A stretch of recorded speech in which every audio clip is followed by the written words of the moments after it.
Hi everyone, so I'm standing out in front of the house and I just wanted to share with you the view of the pots and of the front yard and how it's looking. Now it looks really good right now, but from a distance you can't see the weeds, but there are weeds. But that's not what I'm here to show you today. Today I want to share with you how my hydrangeas are doing. But I thought this is a good chance to show you some of the progress happening at the same time. And I wanted to do this because I think we're in for a bit of a rain showers, which would be really good because things are super dry and we could use the added moisture at this point in time. So let's begin. So anyhow, this is the driveway pots. You can see them. I've showed them before in many videos. They're just really great this year. So that's what happens when you just go for it and mix stuff up. Sometimes things work out, my opinion. You guys can tell me in the comments if you agree. So let's go over here and let's talk hydrangeas. It's a very cool night, you guys. So the hydrangeas I planted last year were hit and miss. First of all, the ones I planted in the front were really hard to establish in. They were not happy with the conditions of the heavy-duty west sun. So when the west sun hits the house, my steel door on the front of the house gets so hot you can barely touch it.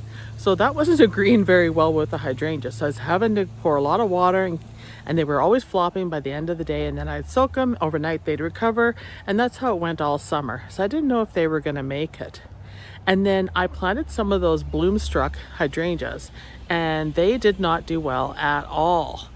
They did not make it through the winter. Even though they were beautiful, they had the beautiful blues and pinks, and they were rated for my climate, which is zone 3B. So I thought, great.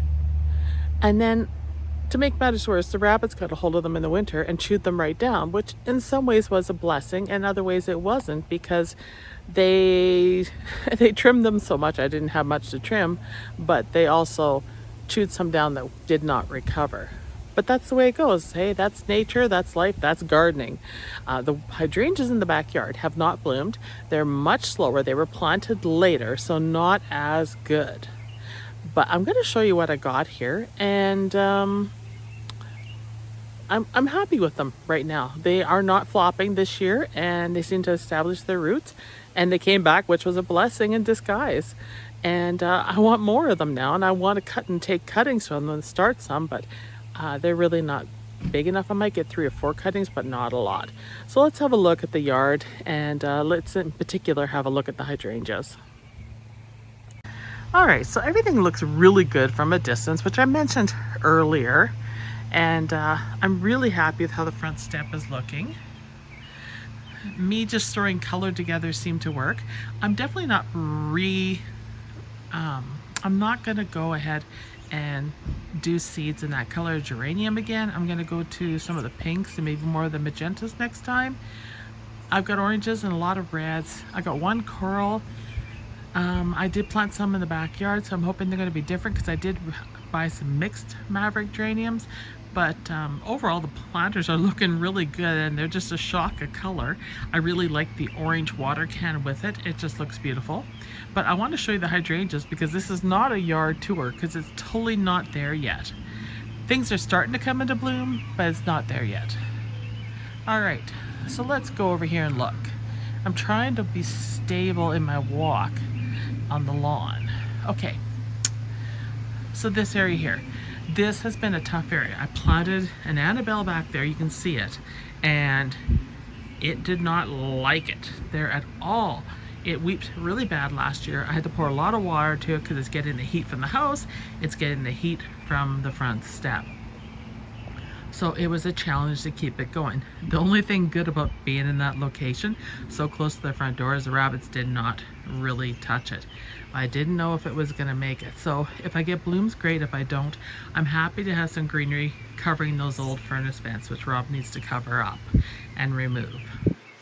So that is the status of that one. But I think it's an Anna, and I like the greenery.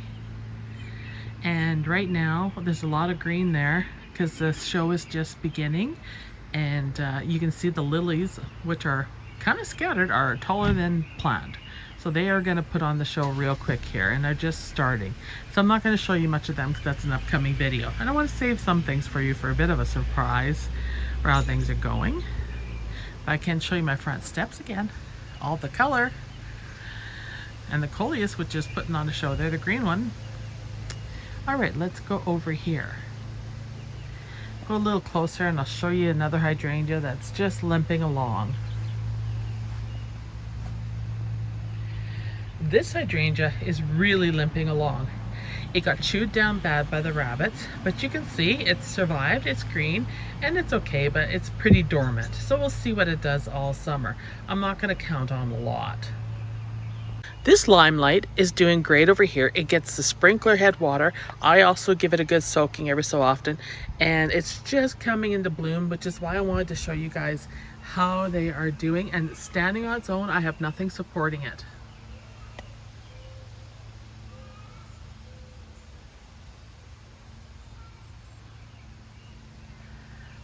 So I'm happy with that one, and it can stay there. I won't move it. If I'm not happy with something, I will move it. And this whole bed I want to revamp, but that's another video coming up too, because it's bugging me.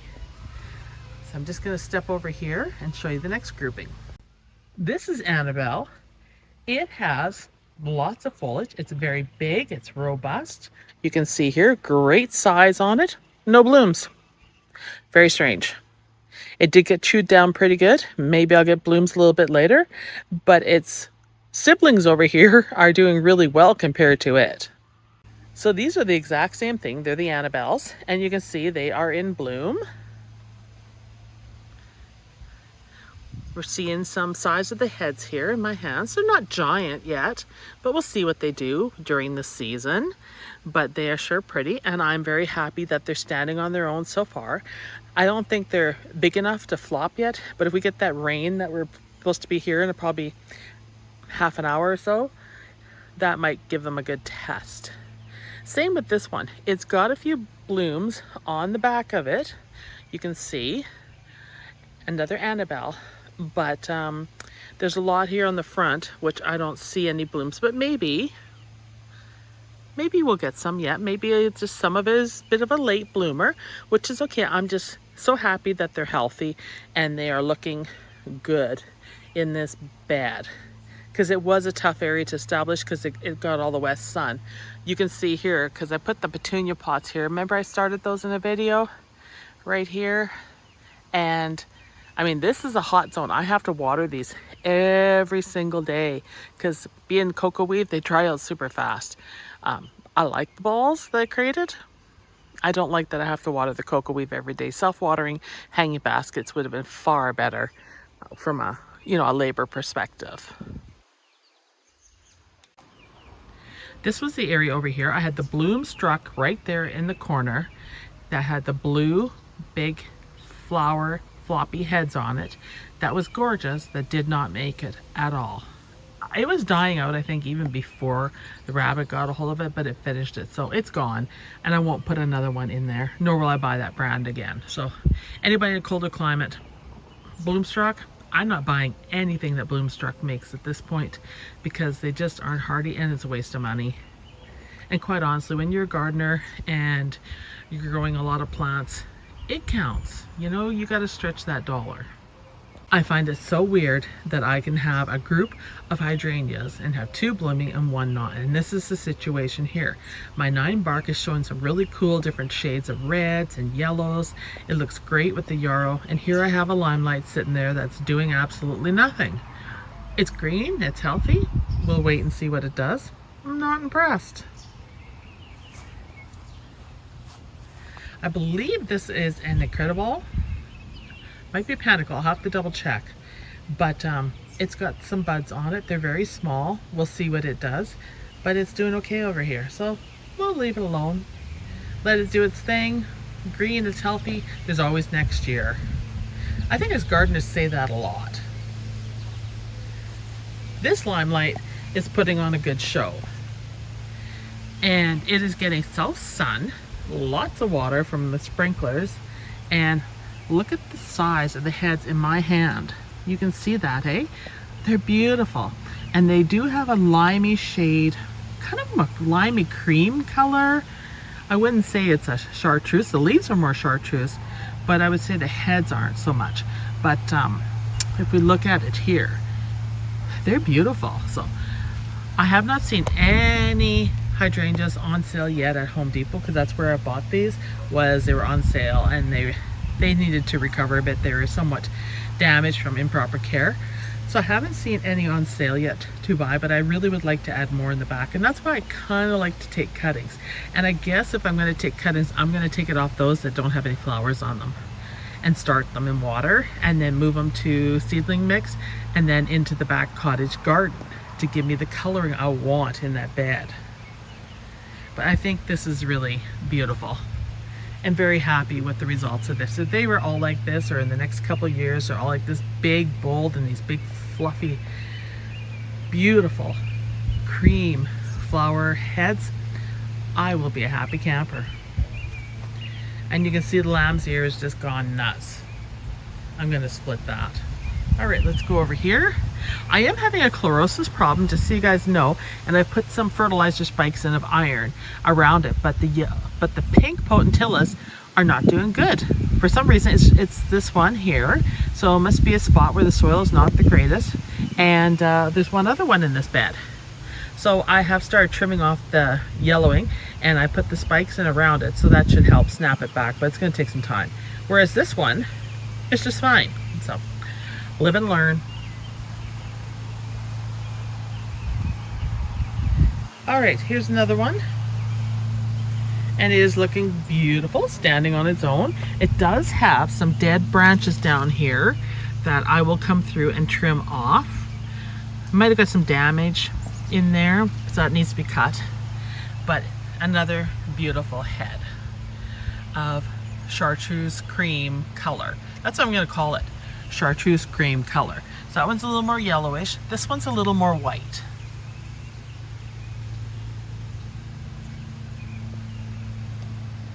But they're beautiful, you guys. Very happy with them. I need more. Now I am thinking, just looking at these, that these may be panicles, because I know I had some, or they're panicles or incredibles, one of the two. And that might be why they're blooming differently. I can't be sure. I will have to go back and look at my videos to see what I planted. It's probably the easiest for me to identify it. But yeah, it's another one that has no blooms.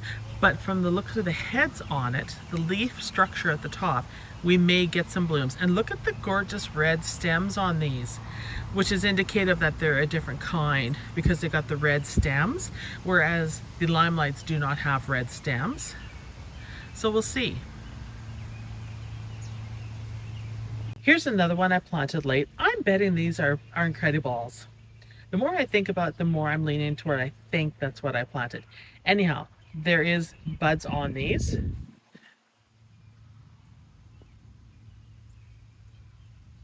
So we're definitely going to get something out of them, which is fabulous. And then in the corner here, I planted two more. And although they're really, really protected, they also have the red stems. One there and one here. They're doing okay. They look okay. They just don't have the size on them. But I'm sure that they'll maybe pick up steam. Maybe they're later bloomers. If you guys know which type of hydrangea that is that I planted based on the red stem, let me know in the comments. And that would make it so much easier to identify. So that's it for my hydrangea tour. Like I said, I'm not going to show you the ones in the backyard because, you know, they're not doing anything. They're just green. But green's good, I guess. But you can kind of get a hint of what's going on in this bed. It's a crazy mass of flowers, of everything going, you guys. Wow. So I did a really long video yesterday with all those perennial plantings. Today I'm hurting. My one calf is bugging me a bit, so I'm taking it easy. Plus it's gonna rain, and I wanted to fit a video in before it pours rain on me and I don't have anything for you guys for tomorrow. So that's the end of the video. I hope you enjoyed it. Let me know in the comments how your hydrangeas are growing. If you have any recommendations for what else I should plant for hydrangeas, I'll be looking for sales to buy some. I'm always buying with the sales because things are just so expensive, and they were before this year, but it's getting worse. So I will be definitely looking for sales, and I think I will be taking some cuttings. So that might be an upcoming video too. I'm going to try my hand out. I've never done that before because this is my first time with hydrangeas. This is their first year in the garden. So hard to say how much success or failures I'll have, but I'll give it a go. So I hope you enjoyed this video, and thank you for watching, and I'll see you in the next one. Don't forget that give me a like, and if you haven't subscribed, please subscribe. And you probably won't hear me say this in the next few videos now because I really don't like saying it and that, but that would be great if you did. So bye and see ya. Woo! Have a great day, and let's hope it rains. It's dry here. Farmers need it.